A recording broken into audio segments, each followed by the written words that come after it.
Minister Benjamin Netanyahu about the possibility of a truce in Lebanon, also in Gaza as well.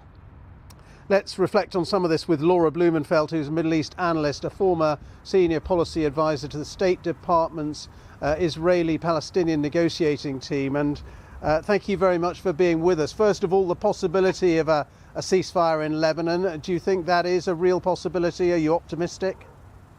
I think we're likely to see intensive haggling, but no handshake, at least not today, with those deaths, both in northern Israel and then the health workers over in Lebanon.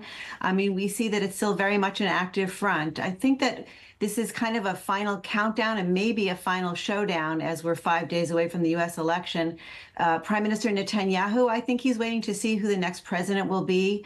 Hamas down in Gaza believes that they're at an advantage by waiting.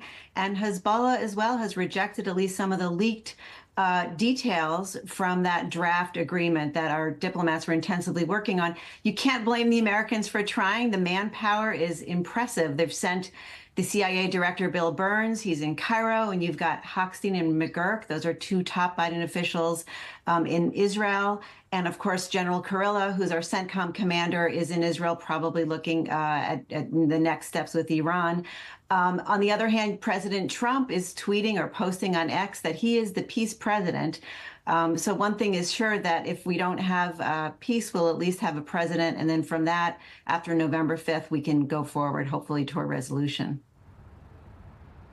It's extraordinary, isn't it? The influence of American politics on what happens here on the ground in the Middle East. And you're saying there probably won't be any progress on ceasefires either in Gaza or Lebanon until the US election is out of the way. Well, let's hope so. And let's hope the U.S. election is out of the way a week from today, or if we're not, engaged in our own kind of haggling. But yeah, that remains to be seen. Let me ask you about Baalbek, this extraordinary city in Lebanon that has been hit 2 days running now by the Israeli military. I think you've been there. Just tell us a bit about it and why it is a UNESCO World Heritage Site. It is extraordinary. I mean, the ruins rival Rome, anything I've ever seen in Greece. They're fantastic. And the idea that Israel, which presents itself as a country that respects archaeology and history, would be striking so close is really going up to a line that I think they are going to be very, very wary to cross. I mean, that would be sort of bringing them into ISIS territory, where they had no regard. ISIS fighters blew up World Heritage sites around the world. That said, having walked the streets in Baalbek and that area, the Bekaa Valley, it's just very common to see gunmen, Hezbollah and otherwise, really ruling and commanding the streets there. So it's a very, very difficult task. And I just have a feeling that what Israel's doing right now, I'm hoping, in basketball terms, they call them buzzer beater shots. They understand they need to go big because they're going to go home. Let's hope they go home soon as we reach this agreement.